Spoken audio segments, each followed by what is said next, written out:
Forbes, ela publicou uma matéria, né, cujo título é Brasil será inabitável em 50 anos, segundo a NASA.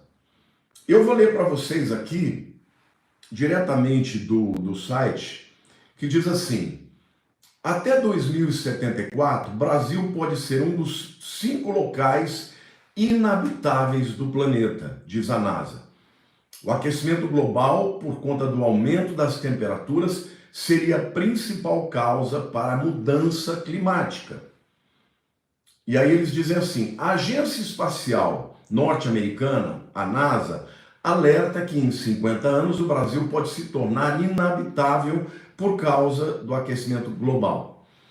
O estudo da NASA aponta que até 2074, áreas do centro-oeste do Brasil, nordeste, norte e sudeste brasileiros podem ser alguns dos 5 locais do planeta em que será impossível a sobrevivência humana. O sul da Ásia, partes da China, o sudeste asiático, o Golfo Pérsico e o Mar Vermelho também são citados como regiões em que a sobrevivência humana será impossível devido ao calor. Agora, o texto continua dizendo: países do hemisfério norte, onde o verão sofre com as ondas de calor, como as que afetam os estados do oeste e leste dos Estados Unidos, também vão sofrer. Mas já no hemisfério sul, o inverno não tem força para impedir que os termômetros superem os 35 graus em cidades do centro-oeste, norte e nordeste do Brasil. Isso é verdade, gente. Quando eu mudei para São Paulo, São Paulo era considerada a cidade da garoa. No inverno ficava chovendo praticamente o inverno inteiro, aquela chuvinha, aquela garoa. Agora é seco. Esse inverno praticamente não teve dias frios, deve ter tido uns 2 ou 3, mas a maior parte do tempo é seco e com sol, né? Aí ele diz assim: portanto, os cientistas alegam que o aumento da temperatura é uma das principais consequências da mudança climática. Os gases do efeito estufa também seriam os grandes vilões, pois se as emissões desses gases continuarem em ritmo acelerado, mais ondas de calor se tornarão frequentes e severas. O argumento da NASA de que algumas partes do mundo ficarão inabitáveis vem de um estudo liberado por Colin Raymond, do Laboratório de Propulsão a Jato da NASA, que avaliou os extremos de calor e umidade. Agora presta atenção, porque aí é que é o pulo do gato. Ele vai falar sobre o calor e a umidade. Aí ele diz assim: a equipe de Raymond usou imagens de satélite e projeções da temperatura de bulbo úmido para registrar o conforto térmico e a umidade do ar. Apesar do ar seco ser muito desconfortável, é a umidade do ar que aumenta a sensação de calor, porque a transpiração é um dos principais mecanismos de resfriamento do corpo humano. Então, a NASA está dizendo o seguinte, que quando o clima está muito úmido, o suor não evapora e o calor não se dissipa, porque o suor é uma das maneiras, é um dos mecanismos que o corpo humano usa para dissipar o calor. Se está muito úmido, você não sua e, portanto, o calor fica dentro da pessoa, né? A uma temperatura igual ou maior que 37 graus, com mais de 70% de umidade do ar, qualquer pessoa pode ter problemas de saúde. Então, os pesquisadores usam a técnica de temperatura de bulbo úmido para guiar os resultados, ou seja, mesmo a mais saudável das pessoas vai superaquecer e pode morrer caso se mantenha numa temperatura de bulbo úmido acima de 35 graus por mais de 6 horas, porque isso seria equivalente a 45 graus ou 45 graus com 50% de umidade, com uma sensação térmica de 71 graus.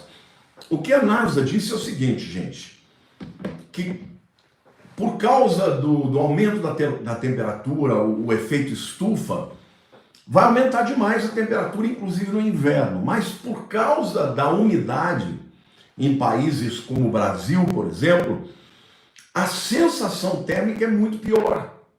37 graus vai parecer 45. Por quê?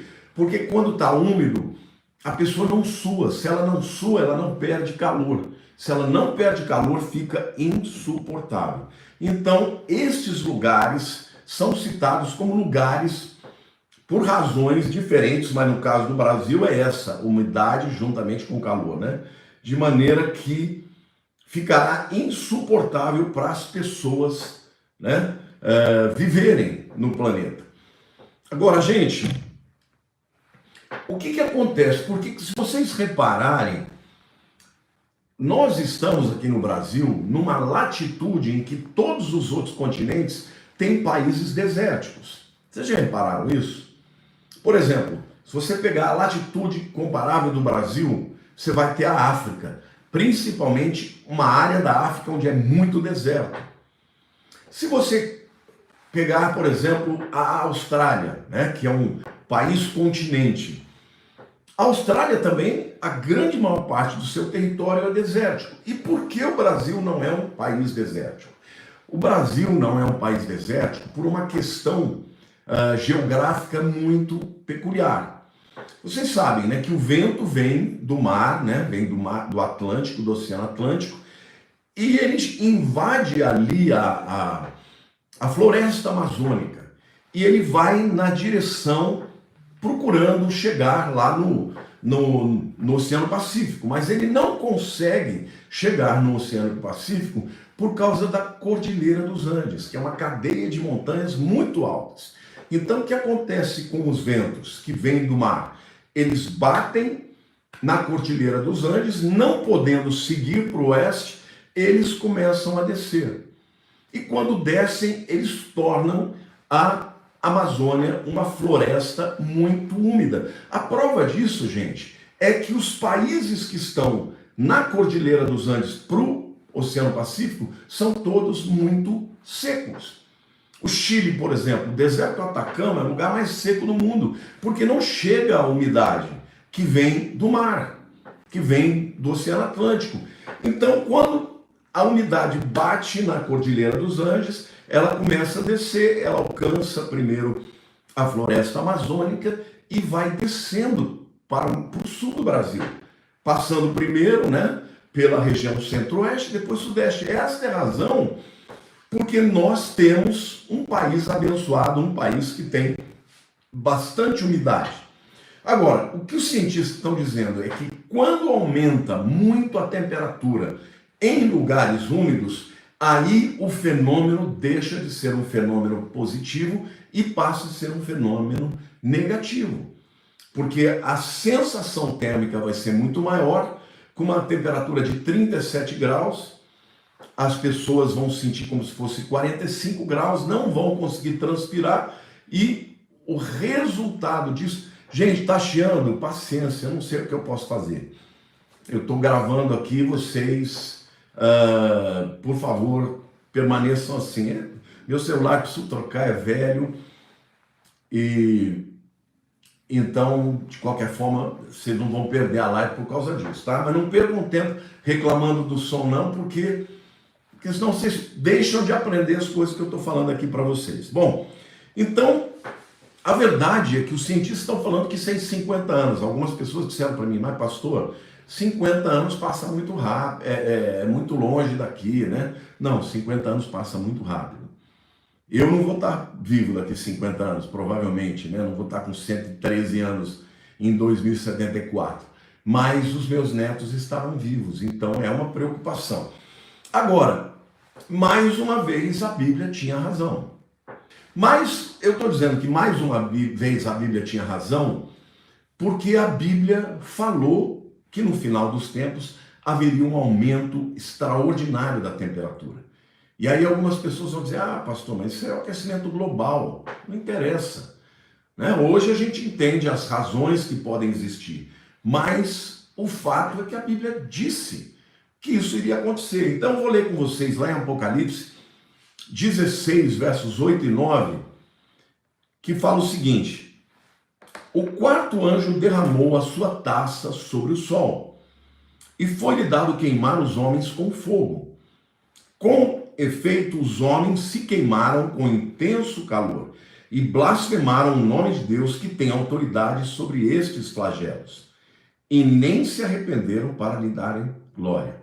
Aqui é, na verdade, um flagelo que Deus está derramando sobre a terra para julgar a humanidade que não aceitou a Cristo, pecadora, né? E o povo ainda assim não vai se arrepender. Obviamente, na grande tribulação, esse texto está falando da grande tribulação, vai haver muitas conversões e esses vão se arrepender, mas aqueles que estão duros, né, na queda vão permanecer blasfemando contra Deus. Agora, que vai haver um aquecimento significativo, irmãos, principalmente na segunda metade da grande tribulação, isso não há nenhuma dúvida do ponto de vista bíblico. Agora, por que isso é tão importante para a gente? Porque isso vai acontecer durante a grande tribulação. Eu não acredito que o Brasil vai ficar inabitável agora, antes da vinda de Jesus, mas eu acredito que o Brasil, assim como muitos outros lugares, ficarão inabitáveis por causa do calor durante a grande tribulação. E a Bíblia já disse isso. Então, se a própria humanidade, se a própria ciência já está prevendo que isso vai acontecer, então isso também pode ser uma evidência de que o arrebatamento está chegando. Não seria maravilhoso, gente? Porque se o aquecimento está acontecendo, isso é na grande tribulação. O arrebatamento vai acontecer antes da grande tribulação. E, portanto, se isso vai acontecer até em 50 anos, é provável que o arrebatamento seja antes disso. Tá? Então, é muito importante a gente ficar de olho. Por quê?